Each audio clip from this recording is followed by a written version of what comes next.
Hi, I'm Tom Henriksen from the Agile Online Summit.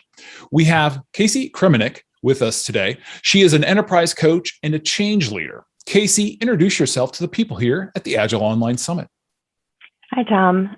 Yes, I'm Kasie Kremenak.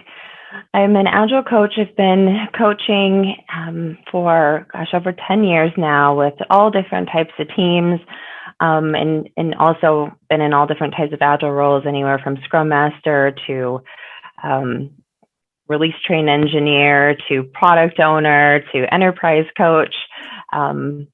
Really love the space of agility, love working with people through change, and I'm really excited to be here. So thank you. Excellent. Well, I'm so glad you reached out, Kasie. You reached out and expressed interest in bringing a track to the summit. So I'm really appreciative of that. But just to kind of level set everyone, so your track is entitled Implementing Agile Practices, Stories from the Wild. So Kasie, tell us what that means to you.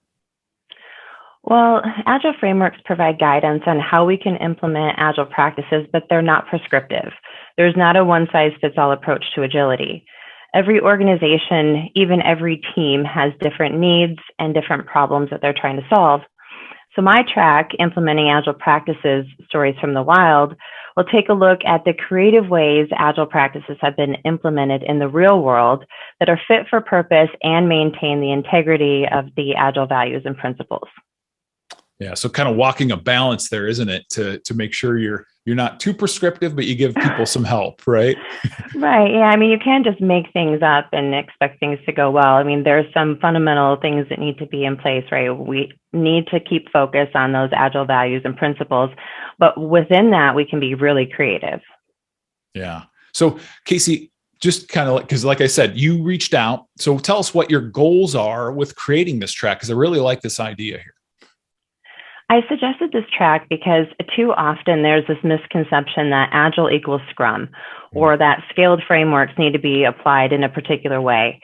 And I really want people to be brave enough to step out of that box. I want people to see that if they build a solid foundation based on Agile values and principles, focused on the problems that they're trying to solve, they can get really creative with how they use and implement Agile practices. So I want people to walk away with new ideas and with a revived energy around agility. And I want them to not be afraid to try something new. Mm-hmm. I think when you hear stories about how other people have done that, it inspires you. Yeah, I definitely would agree that the stories that we hear from other organizations and other people in this space always seem to inspire us and kind of give us an idea that, sometimes I think we kind of get beaten down and think that we can't lead change or can't make change happen or help enable change, I guess is probably a better way to say it. But these stories can kind of inspire people, can't they, Kasie? Yeah, absolutely. So who would you say would be the intended audience for this track, Kasie? I think this track is really for anyone. I mean, there are leaders in every part of the organization, whether it be by title or not. And they exist everywhere. So every person who attends could potentially be motivated by a session or something that somebody says in the track and come away with an idea to try out with their teams or with their organization. Excellent. Very good stuff. Like I mentioned, Kasie, I'm so appreciative that you reached out. Really looking forward to having this track at the Agile Online Summit. Any closing thoughts? I'm just really excited to share the track. I think it will really help people to think outside the box. I'm looking forward to hearing all the creative ideas from Agilists out there who have used learning and knowledge of the various frameworks to build something great. I hope everyone enjoys it, and I look forward to seeing everyone there. Excellent. Thank you so much, Kasie. Thanks, Tom. Don't forget to subscribe to our YouTube channel. On behalf of Kasie Kremenak, I am Tom Henriksen for the Agile Online Summit.